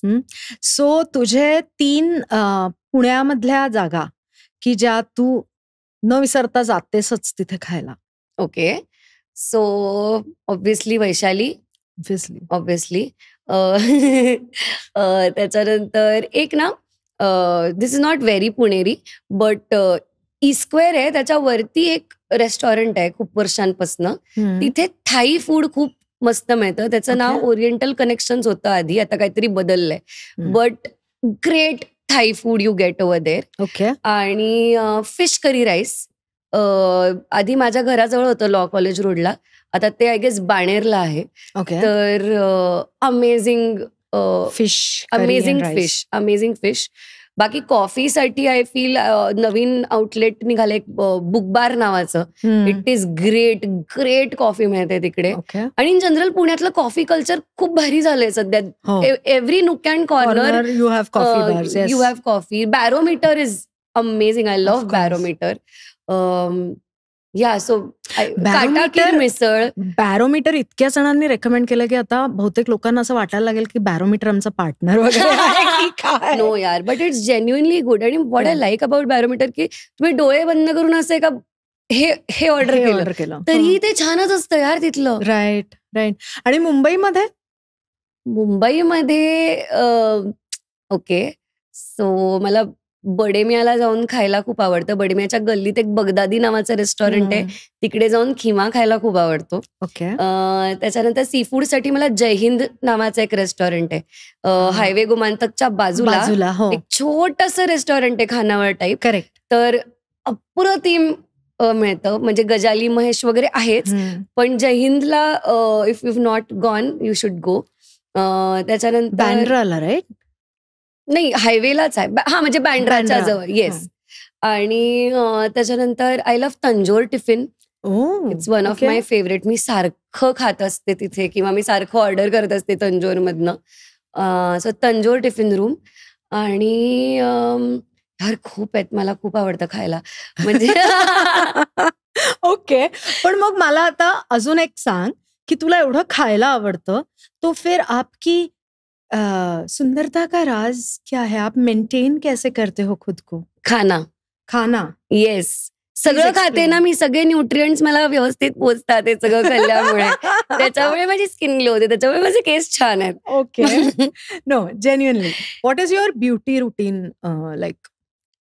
To be very honest, there is no beauty routine that I follow. मला असं वाटतं कधी कधी की मी थोडंसं काहीतरी केलं पाहिजे, मग मी ते 2 दिवस करते आणि मग नाही करत. बट रुटीनपेक्षा मी पाणी खूप पिते आणि बेसिक मॉइश्चराइज्ड ठेवते कायम स्किनला. आणि केसाला अंड लावणं is my like beauty routine. Okay. एक दिवस काढायचा, मग त्याला असं एक ते बनवलेलं तेल आहे माझ्याकडे ज्याच्यात बरंच काय काय टाकलंय.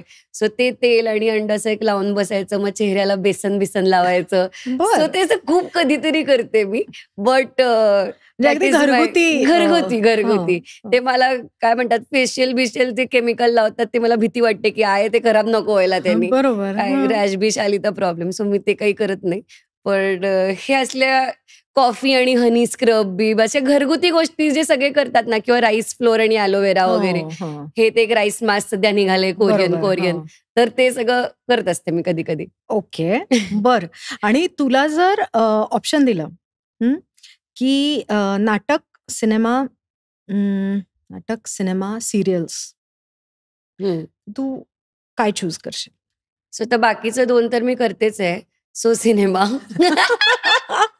ओके. आणि मुंबई की पुणे? अरे यार, हा नसू शकतो प्रश्न. ऑफकोर्स असू शकतो प्रश्न. नो यार. त्याच्यावर फिल्म्स झालेल्या आहेत. मुंबई अरे यार, पुणे. पुणे. ओके, बर. मुंबईतले सगळे लोक ऐकतात. I love Mumbai but I love Pune just a bit more. Understandable. आणि इंडियन वेअर एथनिक का वेस्टर्न वेअर? एथनिक. एथनिक. मला खूप आवडते साडी बिडी नेसायला. ओके. साडी नेसायला किंवा असे शरारे गरारे घालायला आणि मिरवायला मला खूप आवडतं. Great great great awesome. So आता मला हे विचारायचं तुला की तुझ्या करिअर मधला, तुझ्या आयुष्यामधला तुला तो क्षण आठवतो का ग की जेव्हा तुझ्या लक्षात आलं, ओ माय गॉड, मी आता फेमस झाले? ऑफकोर्स म्हणजे सगळ्यांनाच हे आठवतं. तर जसं मी आधी पण एका ठिकाणी बोलले होते की म्हणजे जेव्हा लोक माझ्यासोबत सेल्फी काढायला लागले तेव्हा एक मला कळलं. आणि दुसरं, जेव्हा मुंबई, पुणे, बस स्टॉप, बस, पेपर सगळीकडे जेव्हा एक माझा चेहरा दिसायला लागला होता ना, तेव्हा मला कळलं की अरे बापरे, आपण फेमस झालोय बहुतेक. हो हो, आपण झालोय फेमस, असं झालेलं. सो येस, बिलबोर्ड वरती बघून सुद्धा असं मला वाटलेलं की आता आपण फेमस झालोय बहुतेक. कारण मला लोक फोटो पाठवायचे. आणि मग अशी काय गोष्ट होती की जी तू अशी ठरवलंस की नाही आता आपण फेमस झालोय, तरीही आपण ही काही मूल्य लक्षात ठेवायची, ही विसरायची नाही? टू बी व्हेरी ऑनेस्ट, ते फेमस आपण आहोत याचं मला काही असं तेव्हाही वाटलं नाही, अजूनही नाही वाटत. कारण मला असं होतं की it's just a by product of my work. तर ते काय ना, आणि ते फार मनावर घेऊ नये असं मला वाटतं. कारण ते आज आहे, उद्या नाहीये. बरोबर. आणि that is not something that ज्याच्या मागे मी पळतेय. Right. It will come, but it is not something that I give so much importance to. Okay. So असं काही मला कधी ठरवायला नाही लागलं आपण फेमस झालोय. पण रादर मला इथे अजून वाटतच नाही की आपण काय बाबा फार फेमस झालोय कुठे, काय आपण कोणीतरी आहोत, असं मला अजूनही नाही वाटत. Okay okay, that is so wonderful आणि that is very grounding also. So with this आता आपण शेवटच्या सेगमेंटकडे येऊयात. मला माहितीये खूप बोललीस तू, खूप बोलली. सो शेवटची जी सेगमेंट आहे तिचं नाव आहे स न विवी, म्हणजे सप्रेम नमस्कार विनंती विशेष. येस, शाळेत होतं. शिसा विवी पण असायचं. हो, शिरसाष्टांग नमस्कार विनंती विशेष. बरोबर. सो पूर्वी पोस्ट कार्ड असायचे, राईट? आता ते जवळजवळ दिसतच नाहीत, पण पूर्वी असायचे. सो तसं जर तुला एखादं आता पोस्ट कार्ड दिलं आणि तुला सांगितलं की तुला ज्या व्यक्तीला लिहायचंय त्या व्यक्तीला तू पत्र लिही, मग ती व्यक्ती हयात असेल नसेल, आजची, उद्याची, कालची, कोणतीही व्यक्ती, तर तू कोणाला लिहिशील आणि काय लिहिशील? Okay. There are many people I would like to write it to. पण मला असं वाटतं की माझ्या आजोबांना लिहीन पत्र. माझे आईचे जे वडील होते ते मी फार लहान असताना गेले, म्हणजे मी 4थी 5वीत असताना ते गेले. तर मला त्यांना हे पत्र लिहायला आवडेल. कारण त्यांना इतकं कौतुक असतं ना आता माझं. तेव्हा लहानपणी छोटंसं मी कुठली स्पीच कॉम्पिटिशन जिंकले किंवा हे काय म्हणतात, छोटंसं काहीतरी मला मिळालं ना तरी त्यांना इतका आनंद व्हायचा. तर आज त्यांना खूप आनंद झाला असता. तर मी त्यांना पहिले तर हे विचारेन की आजोबा तुम्ही कसे आहात? I hope wherever you are happy and miss you a lot and I really wish की तुम्ही इथे असता आत्ता आणि तुम्ही माझ्यासोबत असं शूटला वगैरे आला असतात किंवा तुम्ही माझे शोज टीव्हीवर बघितले असते आणि नंतर तुम्ही मला ती अल्पेनली बे दिली असती जी तुम्ही मला कायम द्यायचा, किंवा हजमोला द्यायचे ते मला अल्पेनली बे लॉलीपॉप, असं ते छोट्या छोट्या गोष्टी खूप करायचे आणि द्यायचे. सो आय रिअली विश की तुम्ही इथे असता आणि मला ती अल्पेनली बे तुम्ही दिली असती आणि तुम्ही माझ्या नाटकाचंही खूप कौतुक केलं असतं. तुम्ही नाटक बघायला आला असतात, दर प्रयोगाला आला असतात, हे मला माहिती आहे. आणि आय रिअली मिस यू आणि be happy wherever you are. आणि let's meet whenever next time. Yeah so now Gayatri, सगळ्यात महत्वाचा प्रश्न, हाऊज द लव्ह लाईफ? काय आता हे सगळं ऐकताना तुला असं वाटतंय मला वेळ असणारे लव्ह लाईफ साठी? हे बघ, प्रेमात माणूस वेळ काढतो. जसं तू सोलो ट्रिप साठी वेळ काढतेस की नाही, तसं प्रेमात पडलीस तर काढशील ना वेळ. म्हणून मी विचारते. हा, ते ठीक आहे. आयुष्यात आपण घालवतो. नाही, असं सध्या तरी असं काही नाहीये, पण असेल तेव्हा नक्कीच सांगेन. Of course. How is the ideal guy that? Oh, this I always tell. I want my ideal guy is like a panipuri. Goal goal? No, not गोल गोल. म्हणजे पाणीपुरीमध्ये बघ ना, अशा सगळ्या चवी असतात की क्रंच पण असतो, गोड पण असतं, तिखट पण असतं, मग त्याचे गरम गरम आतमधलं फिलिंग पण असतं. सो सगळ्या प्रकारचा स्वभाव असलेला मला तो मुलगा हवाय की कधी कधी म्हणजे सारखंच एक गोड पण नको वागायला, सारखं मध्ये मध्ये भांडायला पण पाहिजे, मध्ये मध्ये थोडे चिडवाचिडवी पण केली पाहिजे, पण रिस्पेक्टफुल पण असला पाहिजे, मग लव्हिंग पण असला पाहिजे. सो असं सगळं असलेला मुलगा जेव्हा मला भेटेल तेव्हा अवघड. लो मेंटेनन्स नाहीये मी या बाबतीत. Not at all, not at all. पण ठीक आहे, तू स्वतःहूनच इतकं बोलतेस त्याच्यामुळे त्याला मेंटेनन्स मॅन्युअल पण मिळेल. सो इट्स मला आता हे सांग की ओव्हरऑल आता आपण सिरियल्स बद्दल बोलतोय, राईट? तू इतक्या सिरियल्स मध्ये काम केलेलं आहेस, पुढेही करशील. लग्न या संस्थेबद्दल तुझं काय मत? मला करायचंय लग्न आणि माझा विश्वास आहे लग्न या गोष्टीवरती, कारण मी माझ्या घरी खूप छान मॅरेजेस बघितली आहेत आई वडिलांचं, किंवा माझा दादा माझ्यापेक्षा 9 वर्षांनी मोठा आहे, सो त्यांचंही लग्न. इन जनरल माझ्या आसपास जी मी लग्न बघितली आहेत ती सगळी खूप छान हॅपी सक्सेसफुल मॅरेजेस मी बघितली आहेत. त्याच्यामुळे मला पण करायचंय लग्न. आणि मी खूप टिपिकल आहे, मला ते काही कोर्ट मॅरेज बिट मॅरेज मला करायचं नाही. मला व्यवस्थित 4 दिवसाचं लग्न करायचंय आणि सगळं करायचंय. मला त्याच्यात खूप नटायचंय आणि खूप फोटोज काढायचे, खूप व्हिडिओज काढायचे, हे सगळं करायचंय मला. सही आहे. लेट्स होप तू आम्हाला लवकरच ते सगळे फोटोज व्हिडिओज आम्हाला बघायला मिळतील. मुलगा शोधा त्यासाठी. हा, यू डोंट वरी. आता हा इंटरव्ह्यू टेलिकास्ट झाला की DM for rishta. DM for rishta. कपडे चुकले मग जरा. नाही, you have to be true to your self, right? नाही तर प्रोडक्ट अलग दिखाया था, आया कुछ अलग, रिटर्न कर दो.